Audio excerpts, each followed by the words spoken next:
I was in great perplexity. I had to start on an urgent journey. A seriously ill patient was waiting for me in a village 10 miles off. A thick blizzard of snow filled all the wide spaces between him and me. I had a gig, a light gig with big wheels, exactly right for our country roads.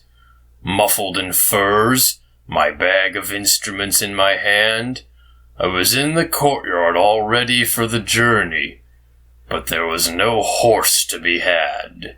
No horse. My own horse had died in the night, worn out by the fatigues of this icy winter. My servant girl was now running round the village trying to borrow a horse, but it was hopeless. I knew it, and I stood there forlornly, with the snow gathering more and more thickly upon me, more and more unable to move.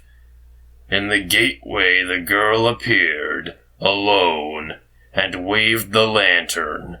Of course, who would lend a horse at this time for such a journey? I strode through the courtyard once more.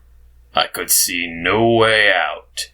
In my confused distress, I kicked at the dilapidated door of the year-long uninhabited pigsty.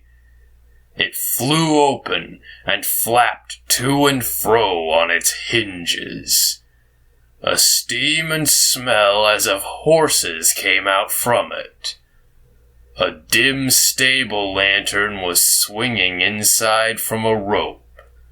A man, crouching on his hams in that low space, showed an open blue-eyed face.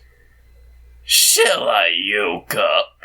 he asked, crawling out on all fours. I did not know what to say, and merely stooped down to see what else was in the sty.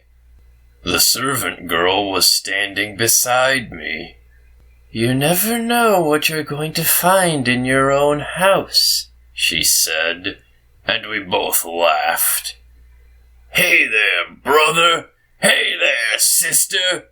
called the groom, and 2 horses, enormous creatures with powerful flanks, one after the other, their legs tucked close to their bodies, each well-shaped head lowered like a camel's, by sheer strength of buttocking, squeezed out through the door-hole, which they filled entirely. But at once they were standing up, their legs long and their bodies steaming thickly. "Give him a hand," I said, and the willing girl hurried to help the groom with the harnessing. Yet hardly was she beside him when the groom clipped hold of her and pushed his face against hers. She screamed and fled back to me. On her cheeks stood out in red the marks of 2 rows of teeth. "You brute!" I yelled in fury. "Do you want a whipping?"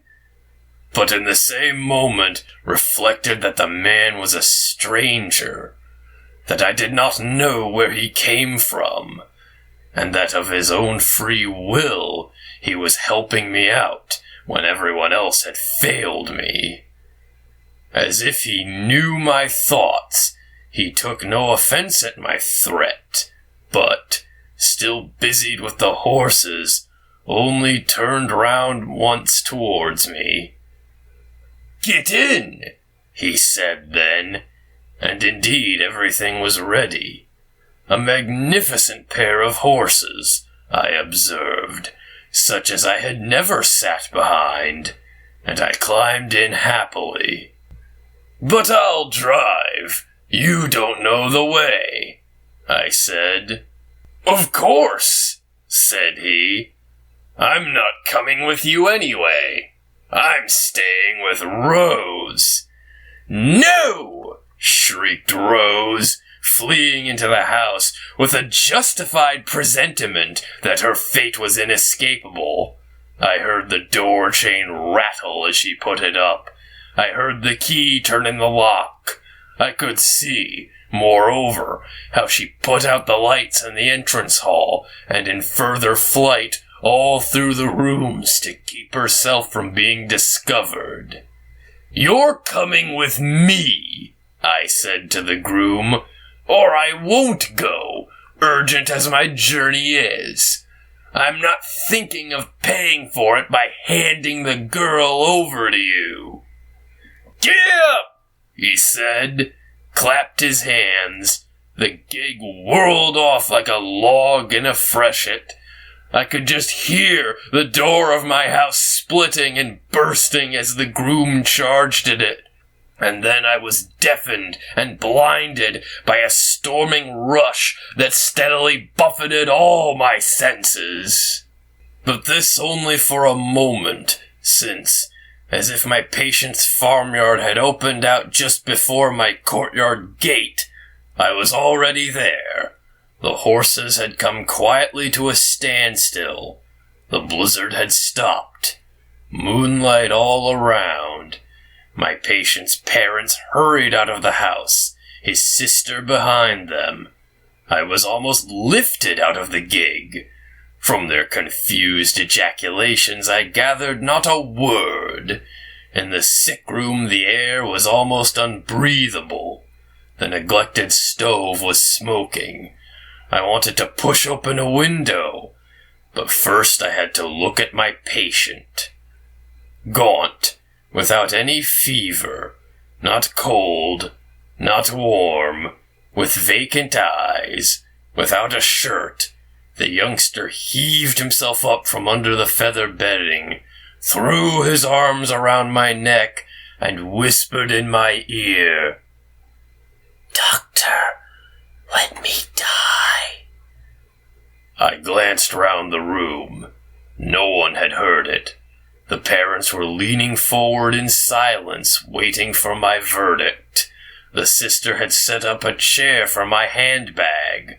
I opened the bag and hunted among my instruments, the boy clutching at me from his bed to remind me of his entreaty. I picked up a pair of tweezers, examined them in the candlelight, and laid them down again. Yes, I thought blasphemously, in cases like this the gods are helpful. Send the missing horse, add to it a second because of the urgency, and to crown everything bestow even a groom. And only now did I remember Rose again. What was I to do? How could I rescue her? How could I pull her away from under that groom at 10 miles distance, with a team of horses I couldn't control?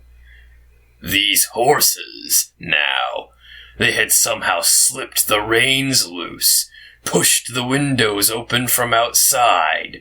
I did not know how. Each of them had stuck a head in at a window, and, quite unmoved by the startled cries of the family, stood eyeing the patient. Better go back at once, I thought, as if the horses were summoning me to the return journey. Yet I permitted the patient's sister, who fancied that I was dazed by the heat, to take my fur coat from me. A glass of rum was poured out for me. The old man clapped me on the shoulder, a familiarity justified by this offer of his treasure. I shook my head.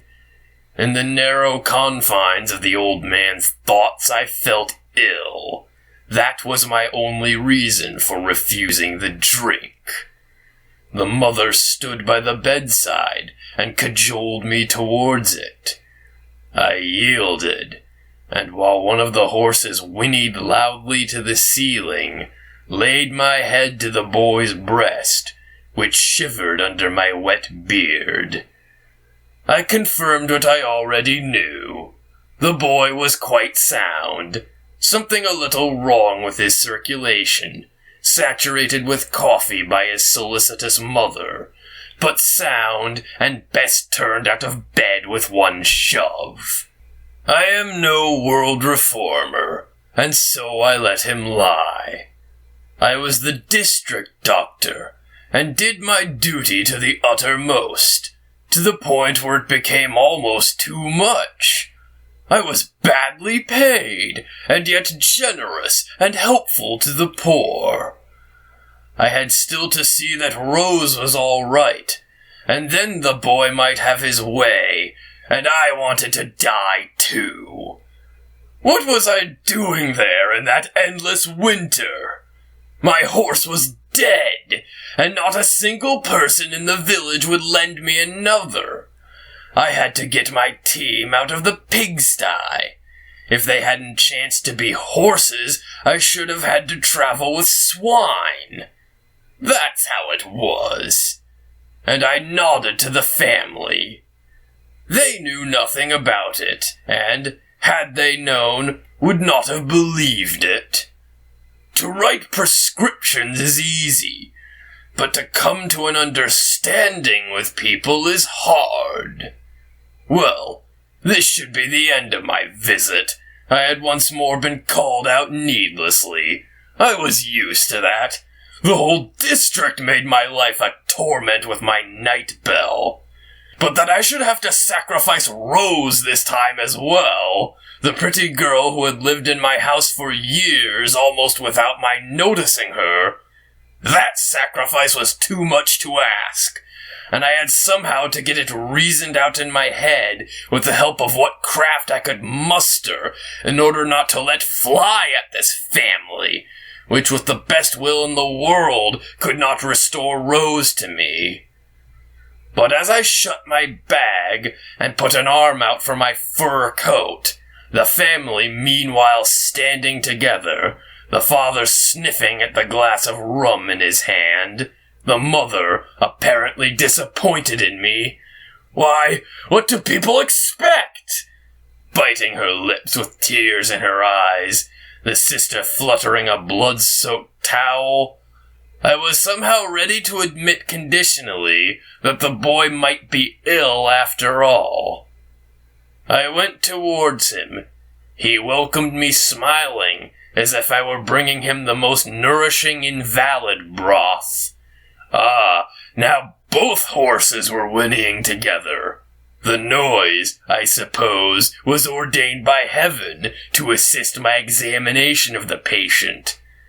And this time I discovered that the boy was indeed ill. In his right side, near the hip, was an open wound as big as the palm of my hand. Rose red, in many variations of shade, dark in the hollows, lighter at the edges, softly granulated, with irregular clots of blood, open as a surface mine to the daylight. That was how it looked from a distance. But on a closer inspection, there was another complication. I could not help a low whistle of surprise.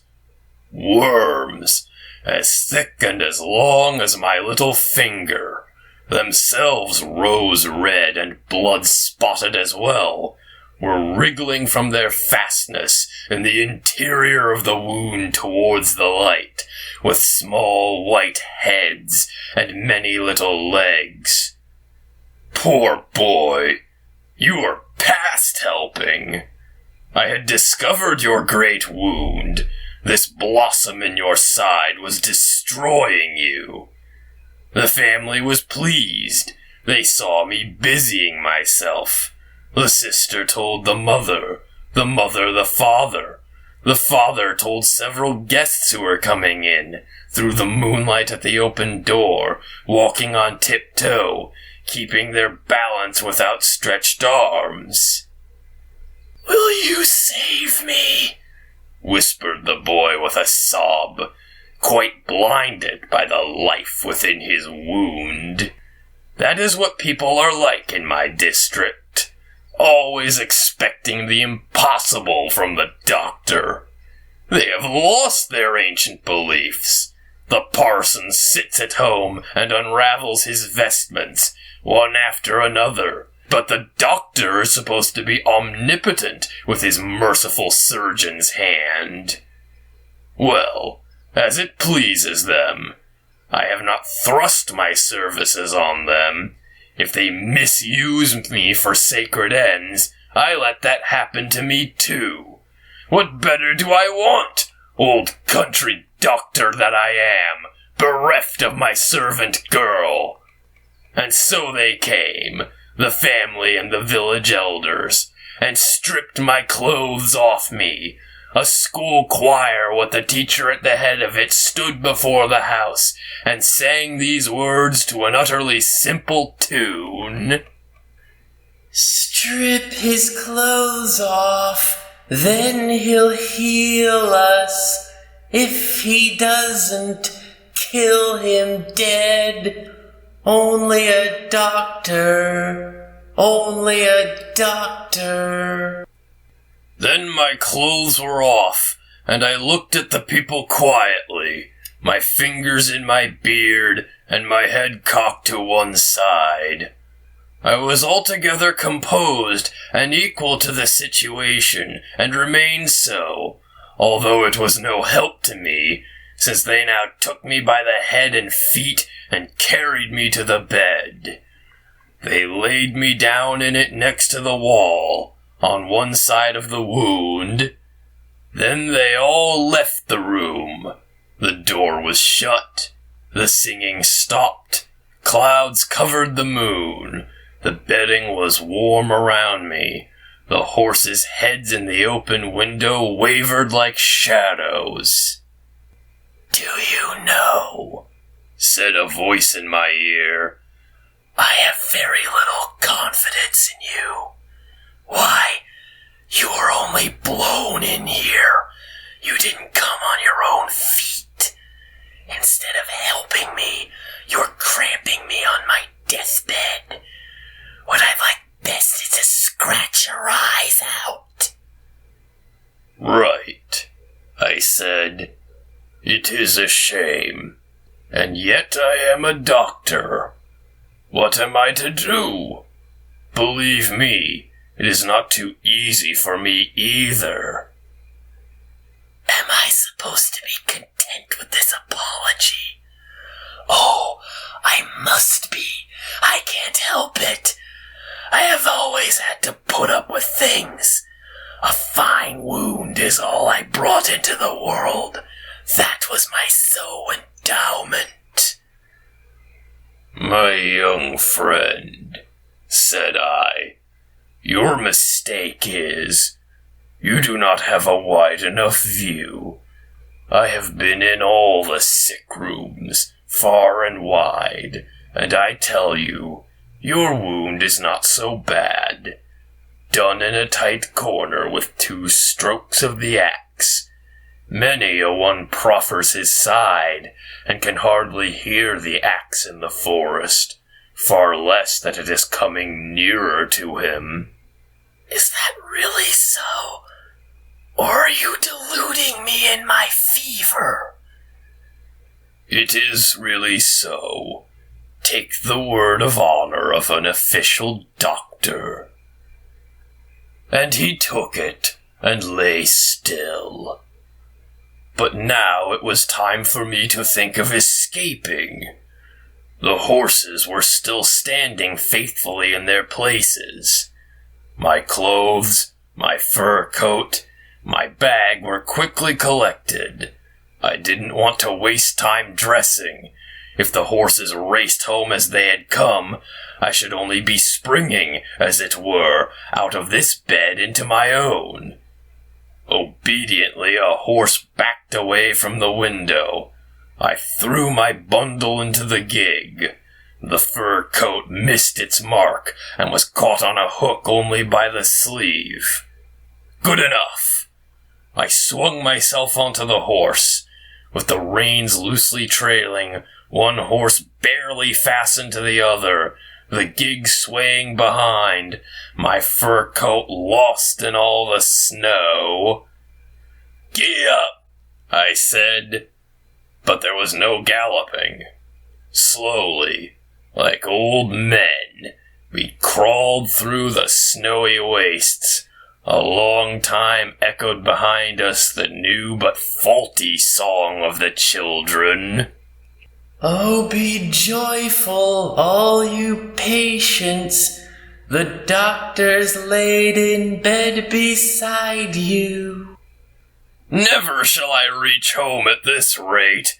My flourishing practice is done for. My successor is robbing me, but in vain, for he cannot take my place. In my house the disgusting groom is raging. Rose is his victim. I do not want to think about it any more. Naked, exposed to the frost of this most unhappy of ages, with an earthly vehicle, unearthly horses, old man that I am, I wander astray. My fur coat is hanging from the back of the gig, but I cannot reach it, and none of my limber pack of patience lifts a finger. Betrayed! Betrayed! A false alarm on the night bell once answered. It cannot be made good. Not ever.